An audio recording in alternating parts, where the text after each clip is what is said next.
enzyme proline and lysine, and these enzymes are responsible for the synthesis of collagen.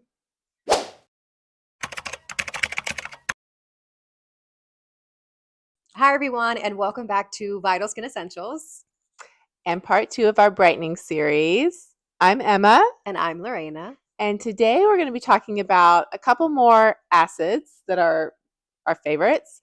And we're also going to cover some prescription topicals that also address brightening and hyperpigmentation. And then we'll touch on lasers. We're not going to go too in depth on lasers today. We'll do that more in part 3. But Lorena, do you want to start us off with talking about some non-prescription acids? Yes. So I think or everybody's ingredients. Yeah, a couple of that I have are pretty well known. I think vitamin C is one of the main ones. I think everybody incorporates vitamin C in the regimen Yes, so already. But this one's a really great to start with. I want to say it has many, many different benefits, but the benefits of the brightening ingredients is due to its inhibit of melanin, that enzyme that actually produces more melanin at a rapid state. So when you experience this sun damage or any kind of pigmentation on the skin, what using vitamin C does is blocks that enzyme that creates that melanin. And so that's why it's really good for brightening. It's also a great free radical, which the free radical is basically environmental pollutants, the molecules that attack the skin cells, then attacking the collagen and weakening those collagen fibers. So when you use vitamin C, you're getting these great brightening properties, but you also get these benefits of, firming and building that elasticity in the skin. So it reduces the appearance of fine lines and wrinkles. And I think people miss that part of vitamin C. I think they just know vitamin C as a brightening ingredient, which it is, but you get so many other more benefits from vitamin C. And I think that's why everybody's really good on, Yes, why they notice such a difference. Exactly. Because it's not just brightening, it's more of a healthy, radiant, even skin tone that you get from that. And also like that firm, And so that's one of everybody's favorite, one of my favorites. Another one is niacinamide. A lot of people don't know niacinamide does have a lot of brightening benefits. So it has, the first one is diminishing the appearance of pores is one. It helps strengthen your skin barrier by boosting ceramides to your skin, which are the ones responsible for locking in moisture in the skin. And it's also a inhibitor of melanin as well. This one acts basically, it blocks the melanin from getting to the surface of the skin. So you have there's a lot of I want to say steps to creating melanin, steps to producing it, and then pushing it up to the surface. Niacinamide blocks it from blocks it from getting to the surface. So you get. I would prefer prescribing niacinamide to more sensitive skin, oily skin, or even acneic skin because it's also a great anti-inflammatory property. So that's why also when we get inflammation, it creates trauma to the skin, and trauma to the skin causes your skin to create more pigmentation. So that's just the skin's natural way to try and protect itself by creating and producing more melanin. And the niacinamide will help with that inflammation to further produce more of that hyperpigmentation. It's really great. Yeah, it's a really great ingredient. Wonderful ingredient. Yeah. Again, you can get these over the counter. These are not prescription based, but why don't you talk about a little of the prescription ones, a little stronger ones? Yeah. Or first I'll go over. I have one acid that I want to talk about that's not prescription. Although maybe it could be a lot of the acids that are prescription are the same acids as are over the counter. Just the strength is a bit higher. And then there's some that are just straight prescription and you can't get over the counter in any percentage. But the one I want to talk about is one of my favorites. So it's Asiatic acid.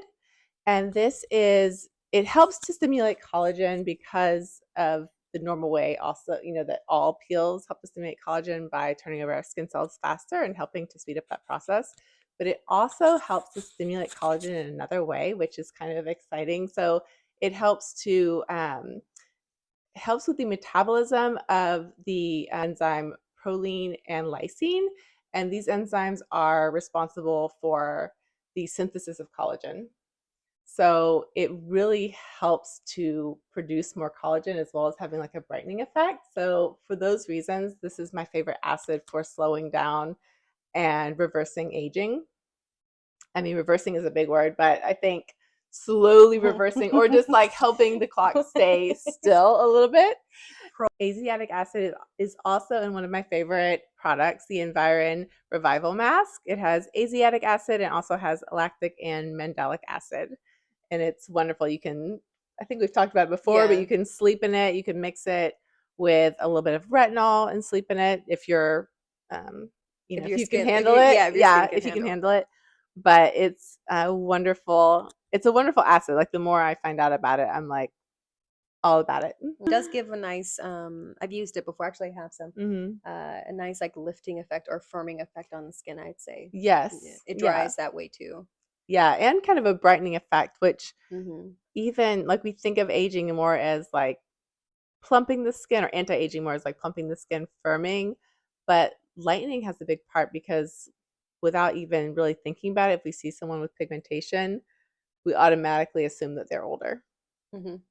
It gives them a more older appearance. Yeah, I agree. And then what about prescription? So prescription, I would say one of my favorites is tretinoin. Comes in different strengths, but it is originally for acne, and then they found out that it had these wonderful anti-aging benefits, but it has a mild tyrosinase inhibiting effect as well. So it's one of my favorite recommendations, either in retinol form, which is over the counter, or tretinoin, which is the prescription strength. They both do the same things, but just in different speeds. Right, which is why they have different strengths, right? So you can start on something low, or just use a few days out of the week, or until you can use almost every night if you want to. Yeah. So sometimes I suggest people use over the counter first if they're wanting to do a prescription, then they can slowly work up to the prescription strength. Or some people can handle prescription strength right off the bat. It just depends, but it's wonderful for like your lightening, brightening journey for your skin.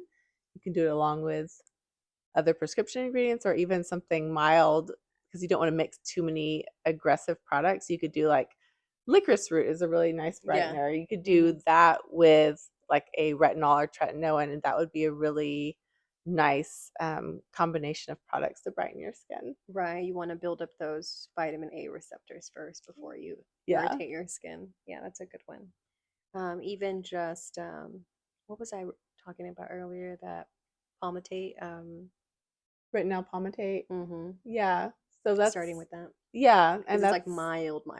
Very mild. That's a form of vitamin A that's encapsulated in oil, and your skin is a little bit more accepting of it because it doesn't see it as an acid or a threat. And so it goes a little bit deeper in the skin. It takes a while for the skin to kind of metabolize it and turn it into essentially like the same thing as retinol. But it still happens. It just happens a lot slower. And for some people, that's better. Yeah. And that's what I tell my clients all the time when, they start to use retinol, or their friend tells them that they need to start using retinol, and they just go straight into a prescription grade and their skin just reacts. One, they don't know what to expect. Right. So they don't know that their skin is going to be a little bit more sensitive to sun and they need to be wearing sunscreen. They probably just know like you need to wear it at nighttime based on like TikTok videos and things like that. Yeah. But what they don't realize is that there are other forms of vitamin A or retinol that you can start off with slowly before going into the prescription grade level, or even like a higher dosage. Because I get a lot of people that go to the dermatologist and they get the specific like a 0.5 or something, or something lower, and then they have to work their way back to the very low level because it's just so much for them. They're just always flaky, always dry, and they don't like it, their skin seems to be irritated, and then they just give up on using retinol, which I don't want that to happen. It's just more of, I want you to know that there's other options. Yes, I think what happens also is that I've talked to a lot of people who it wasn't really explained to them how to use it. Maybe they didn't get it from a derm, maybe they just got it from their regular like PCP or something, and they are using way too much. Like you don't use as much as you would anything else. It's like half a pea at first. It's like a teeny, tiny amount, and you just like dot it over your face, and then you rub it in so it's kind of like evenly distributed, and you stay away from the eyes. But I think people normally do like, a full pump or like a squeeze, like it's toothpaste, or even like a full pea size in the beginning. It's too much. Yeah, those are just gotta be careful. Hopefully they're educating you. More is not always better. I tend to that's my natural tendency. Less is best. Yes, less is best. Mm-hmm. Do you have any other prescription ones? Just, azelaic acid that we already talked about is a wonderful prescription product as well. It's just a stronger strength than you're able to get over the counter, and it's a really I think even prescription strength is safe for pregnancy. I believe so. That would be a good, if you're really struggling during your pregnancy with some melasma issues, that might be a good one to ask your dermatologist for if you feel like the over the counter is not quite strong enough. So I wanted to touch on a laser, but was there one that you wanted to talk about? Well, it's not my favorite, but hydroquinone. Oh yeah. Yeah, we can't have a talk about prescription lighteners without talking about hydroquinone. Right. And it's a lightener for sure, I think it's considered a skin bleaching ingredient. But it has the same two benefits of vitamin C and niacinamide because it inhibits the enzyme tyrosinase, yes. And then it also prevents or blocks that pigment transfer like the niacinamide does. But on top of that, it also blocks the melanocytes, which is the one responsible for producing the melanin. So it's just this big breakdown that hydroquinone, blocks it or inhibits. And so this one you definitely need a prescription for. I think especially for melasma is what most dermatologists recommend it for, but they do have a mix of tretinoin, hydroquinone, and something else that I can't remember what it is because I know it was prescribed to my mom. But this one you only use like within a 3 to 4 month period. You don't use it long term because it has like pretty bad side effects, right? So yeah, your skin becomes incredibly sensitive to the sun. It is highly, highly regulated now. I don't even think it's going to be available for estheticians soon. Since I don't think in California it's right now. Okay. So this is like I have like a wedding to go to and I need to get this under control type thing. Right. And it does work. It works really fast and really well. But the moment you stop using it, it'll come right back. Is it like do you know if it's like a rebound effect? Does it come back worse or it just comes back to its normal? No, it comes back to its normal. Okay. Yeah, it comes back to its normal. Oh, well, no, it might come back worse. And I only say that because my mom uses it. Yeah. And the moment she stops using it, it's just like she's depressed again. Because it's like, it's back. Look at this. Aww. And I'm just like, stay away from it. I think I'm pretty sure it's banned in California. How long do you have to cycle off of it? Every 3 to 4 months. This apparently causes like infertility, damage to, what did it say, liver? Yeah, so organ damage, and then it seems like it can cause vision problems and changes, but it like the dust. So it seems like you'd have to work in the factory. It doesn't seem like for topical use. It said like exposure to the dust of the product and infertility. Which is why you don't want to use it for prolonged period of time. And also like permanent like hypo pigmentation. So where there's like the melanin is all worn out and there's just no pigmentation left in your skin. It makes sense because if it's blocking melanin production. Yeah, it just does a little bit too good of a job. It does that for, I mean, if you're already using it for 3-4 months at a time, the melanin is the one that creates your skin pigmentation, is your skin tone. So if it's blocking that, then I understand why it would be hypopigmentation. Yes, because there's so many medications that start to take over, right? Like your body stops doing the thing because the medication's doing it. So it does really make sense. Yeah. That's crazy. And that's why you have to cycle off of it to give your body a chance to like reproduce so it doesn't die off. Melanocytes, yeah. Yeah. So it's a scary one, I would say. Yeah, but it's a good one to have in cases of, like we said, like a wedding or something, like a special occasion where you just want it to for a short period of time to go away, and then so not pregnancy safe. Definitely not. So what lasers did you want to bring up? So on part 3 we'll talk more about lasers, but I just wanted to bring up my favorite laser, or I might change my mind once I do a little more research, but the pico laser. And so this laser, it's the only one that I recommend to people that have more melanin to their skin, because it's like a pico. They call it a pico laser because it is a picosecond of laser strength. So it's very fast and it breaks up the pigment. It actually helps increase collagen production. So it helps with texture, plumpness, and pigmentation, like a lot of lasers do.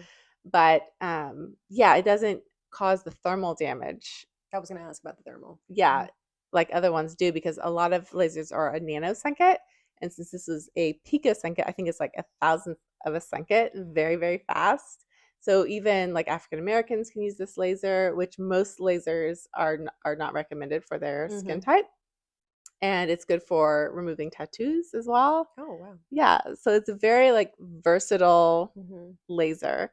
And I even recommend it for people with lighter skin, because I mean, even people with lighter skin can react really badly to the heat of a laser. Even myself, I'm not too dark, but I'm also not too light. And when I was doing laser hair removal, and they did it like on the tops of, actually all over my feet, my legs, she was being nice enough to do like the top of my feet, even though I don't even have hair on the top of my feet, but okay.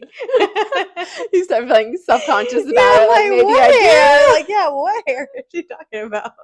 But I'm like, I've never had an issue. Like, I don't have an issue with hair there, but I don't know. But now you have nice, smooth, but whatever. Feet. But no, it felt like my entire legs were burned, and they had the little circular ring. But thankfully, it did not last and it faded. So I was very worried. I had a roommate one time that had that, and it was like, I think they turned it up way too high. I mean, it was like, it lasted a long time. It was like just like polka dot legs. Yeah, so just being cautious. Always do your research before you decide to get a laser. Hopefully they do a consultation and you find a good person that will educate you beforehand. Yes. Yeah, with a laser on your face, especially like someone it doesn't have to, I think obviously the safest bet is like a dermatologist, probably, or plastic surgeon, but they're really good like laser operators that are not doctors, but you do have to do more like due diligence and research to make sure that they're qualified. Yeah, because I think in Texas you only do like 12 weeks. I don't think that's for like a pico laser though. I think that's for like laser hair removal. Okay. And like laser technician who does laser hair removal. Yeah, I still think there's a lot of lasers that license doesn't fall under. Okay. I'm pretty sure. But I'm going to look into that some more. But yeah, because I've looked into just some of the just more technical parts of lasers, and it's like it's so detailed and so nuanced based on each person. You have to do so much like eye shields and different things to protect their obviously their eyes, and it just seems like something that requires a lot of training. A lot of knowledge of nerves and skin and liability issues, it sounds like to me. And the only like really bad results from lasers I've heard about is like laser hair removal, and the reason for that probably is that there are people doing that aren't as trained. So do your research. Yes, do your research. And then we'll talk about some more lasers in part 3 that are very brightening and lightening, but also have all the like collagen stimulating benefits. Mm-hmm. Yeah. Because I will say, I think I've mentioned this before, but the close to perfect skin that I've seen is the people that get lasers maybe like every 6 months or so, right? Yeah. And then they're like, they stick to their regimen, they get their monthly facials, but they incorporate all of that, and then boom, like I'm asking these people like, what are you doing? Yeah. What's your routine? And so most of the time it's lasers. Yeah. And there's another one actually that I do like quite a bit. It's the Vbeam. Mm-hmm. It's for rosacea. Mm. But it actually gives some of those like really nice kind of tightening benefits. And it's not that expensive compared to some other ones, because I think it's been around a while. But so like completely removes rosacea, do you know, or it helps with? I don't think that we can get rid of rosacea, but it helps to get rid of the look of rosacea. So I don't know for how long exactly. It probably depends on the person, but just like the descended capillaries and like the rough kind of ruddy redness that we associate with rosacea, it helps to really lighten it. Because I feel like anybody struggling with it, I mean, even like the all over, right? And just having a little bit of that redness go away, I think can even make such a huge difference for someone who struggles with it. Oh yeah. Yeah, so definitely worth it.